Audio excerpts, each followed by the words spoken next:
Bom dia a todos. Primeiramente, em nome da Croda, gostaria de agradecer a organização do evento. Vou usar esse microfone aqui, senão vocês não vão escutar. Melhor. Gostaria de agradecer a organização do evento, ao convite, na Lubigrax de 2016, sétima Lubigrax, para a gente poder conversar com vocês sobre a nova tecnologia no Grupo 5, que nós da Croda estamos desenvolvendo, que são as amidas líquidas. Bom, vou falar para vocês um pouco da química das amidas, suas características e propriedades físicas, potenciais aplicações e também trazer resultados de estudos de caso que realizamos em óleo de transmissão industrial e óleos de turbina. Falando das amidas, são moléculas obtidas de reações de ácidos carboxílicos com amônia ou aminas. A depender dessa reação, dessa combinação, você vai obter amidas primárias, secundárias e terciárias. Qual que é a grande diferença entre elas? É que a amida primária e a amida secundária possuem hidrogênios livres para ligações intermoleculares. Isso pode limitar um pouco a aplicação desse tipo de amida, causando alguns problemas de solidificação, solubilidade. Então, não é o tipo de amida que a gente vai abordar e trabalhar. Já as amidas terciárias, por não terem esses hidrogênios livres para essas ligações intermoleculares, permanecem no estado líquido e promovem uma boa qualidade de solubilidade em básicos, principalmente.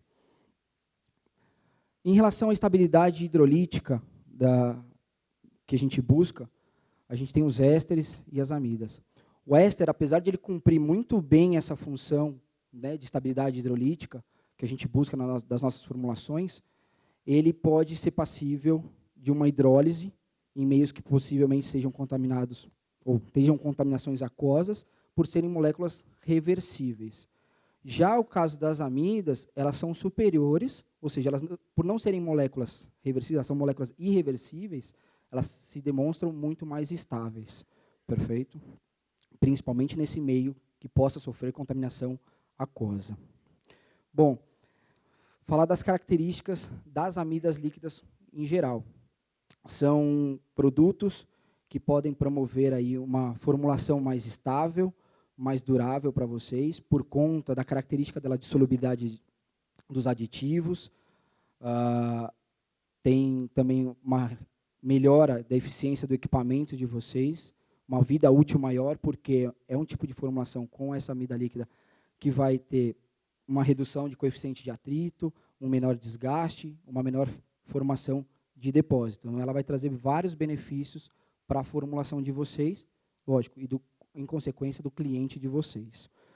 Lembrando que, como eu mencionei inicialmente, as amidas, né, eu falei de amida terciária, líquida, mas mesmo dentro de uma amida terciária líquida, existem vários tipos de amidas terciárias. Vai depender da combinação daquele ácido carboxílico e da amina secundária que foi utilizada. Com isso, ela vai ter diversas propriedades.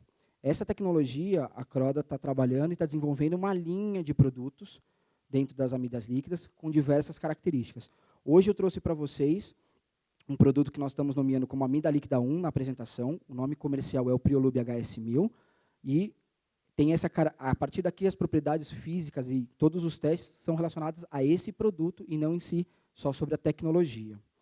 Essa amida líquida 1, ela é um produto de baixa viscosidade, tem uma viscosidade cinemática a 40 graus de 26 centímetros e um ponto de fulgor interessante, superior a 220 graus. Alguns outros quesitos eu vou abordar mais em detalhe, como, por exemplo, propriedades de baixa temperatura. É um produto que possui um ponto de fluidez de menos 63 graus, o que é equivalente aí a um ponto de fluidez das polialfa-olefinas, no caso que a gente comparou com polialfa-olefina 4, se demonstrando superior ao desempenho nesse quesito com o grupo 2 e também aos polióis ésteres. Outro quesito que vem sido abordado é a relação da volatilidade NOAC. Cada dia as exigências têm sido por busca de valores mais baixos de volatilidade, deixando a formulação ainda um pouco mais restrita a que tipos de componentes vocês vão utilizar para atingir os objetivos. Então, aqui a gente mostra que o resultado dela de volatilidade da amida líquida é equivalente a uma polialfa-olefina, ou seja, se tornando totalmente compatível a utilizar na formulação quem busca uma volatilidade mais baixa. Lembrando também um pouco do outro mercado, que é a parte dos óleos automotivos, também tem uma exigência cada dia mais baixa de volatilidade. A gente vê os novos óleos aí que estão falando 0W20, 0W16, até 0W8, que buscam volatilidades super baixas. Esse é um produto que pode também ser utilizado como uma cobase para esse tipo de formulação.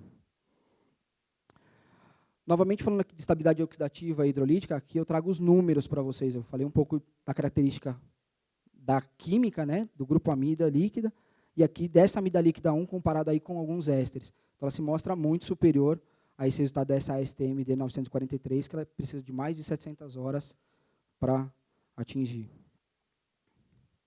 Bom, cobrindo um pouco das aplicações, das potenciais aplicações, né, é uma tecnologia nova. Então, esse é o nosso entendimento de quais são as possíveis aplicações para esse produto.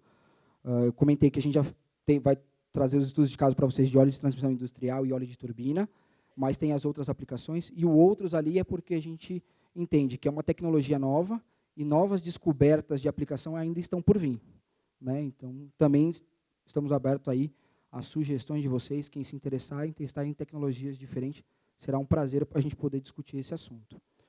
Bom, falando agora da parte prática de óleo de transmissão industrial, selecionamos uma formulação ISO 320, que foi aprovada pela Flinders. A princípio, essa formulação, ela conta... A formulação que foi aprovada é uma formulação com poliéster, 10% de poliéster. O básico é polialfolefina e um pacote de aditivo tradicional para esse tipo de mercado. Tá? O que a gente fez? Tirou o poliéster e substituiu por amida líquida e começamos a provar de novo essa formulação nos principais quesitos que precisa para ser aprovada. Primeira parte que a gente testou foi a solubilidade de aditivos, um item crítico, difícil muitas vezes na formulação, e a amida líquida já se mostrou eficiente, inclusive em uma taxa de tratamento inferior ao poliéster. Apenas 5% ela já se mostrou eficiente nesse quesito de solubilidade dos aditivos.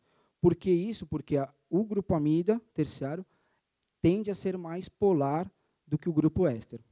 Isso é uma característica desse produto também.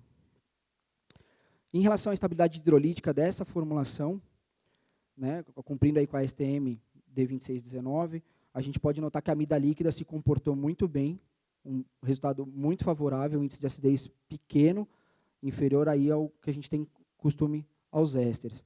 Não obstante, a gente não parou nas 48 horas, que foi esse teste que demanda a STM, a gente estendeu isso para 240 horas. Aqui a gente pode perceber que a diferença foi ainda mais significativa, ou seja, um teste estendido é ainda mais significativa a presença da amina líquida se comportando nessa estabilidade hidrolítica. Bom, eu comentei lá no início a compatibilidade, né, a melhora dos equipamentos, então a compatibilidade dos elatômeros é importante para esse teste de inchaço dos selos. A gente fez o teste com 80 e 150 graus, expondo nesse teste aqui uma borracha nitrílica, tá? Entre os períodos de 168 horas e 1000 horas. Lembrando que esse teste, o limite aceitável é até 10% o inchaço dos selos. Tá? Esse é o objetivo desse teste. Então, a gente pode notar aí que a amida líquida se comportou de forma equivalente com todas as outras químicas testadas, inclusive quando só adicionada a 5%. Então, mesmo com um nível de adição inferior, ela se comportou de forma adequada. Lembrando que, muitas vezes, nesse teste, só a polialfolefina ela tende a causar um encolhimento desses selos, então ela também não passaria. Então, a importância desse tipo de aditivo na formulação. Mantendo os mesmos quesitos dos testes de temperatura, tempo e outros requisitos, a gente mudou o elastômero para FKM. E ela, mais uma vez, se mostrou adequada para esse tipo de aplicação, se respeitando aí, se mostrando equivalente também com as outras químicas que foram testadas. Bom, a gente promoveu também testes de Forbol, para provar o desgaste. Aqui a gente teve a comparação da formulação com a amida líquida e com o poliéster. A gente pode notar que ambos performaram muito bem nos testes, ambos promoveram resultados abaixo de 0,4 milímetros de desgaste, de escariação, que é um resultado muito interessante, mas a amida líquida se mostrou ainda mais eficiente. O resultado dela é 10% ainda melhor do que um éster na formulação. Tá? Bom, outro teste que a gente conduziu, chama MTM, é um teste, um ensaio de carga variável, que nos permite atingir altos níveis de pressão de contato. Nesse teste em si, a gente manteve ali todos aqueles parâmetros de velocidade e temperatura e variou apenas a pressão de contato de 1,3 a 3,2 gigapascal. Tá? Com isso, a gente pôde notar que em todas as pressões de contato avaliadas, houve uma redução do coeficiente de atrito. Mais uma vez, ela promovendo um menor desgaste de equipamentos, uma eficiência energética, suficiente para o equipamento de vocês. No caso aqui, um óleo de transmissão industrial, que vai ajudar bastante. Bom, além dos testes que eu comentei até agora, a gente também promoveu outros testes que a gente sabe que é importante para esse tipo de formulação, a demulsibilidade, corrosão, liberação de ar. Nesses quesitos, a amida líquida se comportou de forma equivalente ao éster que já tinha sido aprovado, não tendo nenhum tipo de impacto negativo às características da formulação, ou seja, ela não só melhorou, como também não teve nenhum tipo de impacto negativo em algum outro quesito. Ou ela foi equivalente ou muito superior. Bom, seguindo para o estudo de óleo de turbina que a gente fez, aqui selecionamos uma formulação ISO 32 e fizemos algumas brincadeiras. Além de variar entre éster e amida líquida, a gente também mudou o básico, entre grupo 2 e polialfolefina, tá? Para trazer um pouco mais da realidade também do que é o mercado hoje. Quando a gente pegou a formulação com polialfolefina, no quesito de formação de depósito, ela se comportou de maneira equivalente ao poliéster. Porém, já quando a gente olha a estabilidade hidrolítica, que é um ponto muito forte desse tipo de química, ela se mostrou muito superior. Vejam o índice de acidez aí super baixo em comparação à formulação testada com o poliéster. Quando a gente migrou o básico agora para grupo 2, pode notar que, além da estabilidade hidrolítica ser muito boa, ele melhorou muito, significativamente, houve uma redução da formação de depósitos. Inclusive, uma formação de depósito inferior ao testado com polialfolefina. Então, foi uma formulação muito interessante, esses são resultados bem legais de trabalhar com esse grupo 2. Bom, demulsibilidade é um tema também bem discutido, principalmente para essa aplicação, bem importante. A gente pode notar que a amida líquida cumpriu, atendeu o resultado requerido, atendeu a demulsibilidade em 5 minutos, enquanto o poliéster, nesse caso, não atingiu.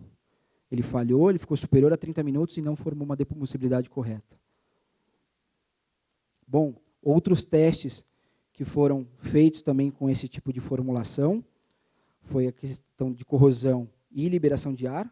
Mais uma vez, a amina líquida se comportou de forma adequada e equivalente aos ésteres comumente conhecidos, não impactando negativamente em nenhum quesito da formulação, só trazendo benefícios. O que eu quero trazer aqui para vocês, e que vocês possivelmente não esqueçam, mas estamos aqui também para consulta, é essa amida líquida 1 que a gente falou, que tem o nome comercial de Priolube HS1000, é uma das amidas líquidas que estão dentro do nosso novo portfólio de tecnologias. Tem outras sendo desenvolvidas com outras características, outras viscosidades, mas dentre delas ela é um líquido dispersível, miscível em óleos básicos que a gente conhece, mineral, éster, polialfolefina, ou seja, te dá uma versatilidade também de formulação, não só essas que a gente apresentou, promoveu uma melhor solubilidade de aditivos, teve uma redução significativa aí no coeficiente de atrito, principalmente quando a gente olhou ali na parte de óleo de transmissão industrial, tá? E na parte de óleo de turbina, mais uma vez ressaltando essa redução significativa da formação de depósitos, principalmente quando utilizado em formulação com o grupo 2. Ou seja, a gente não precisa se limitar só a grupos de polialfolefina, a gente pode trabalhar com grupos atualmente utilizados e obter bons resultados utilizando esse tipo de aditivo. Gostaria de agradecer a presença e o tempo de vocês e fico à disposição para qualquer dúvida.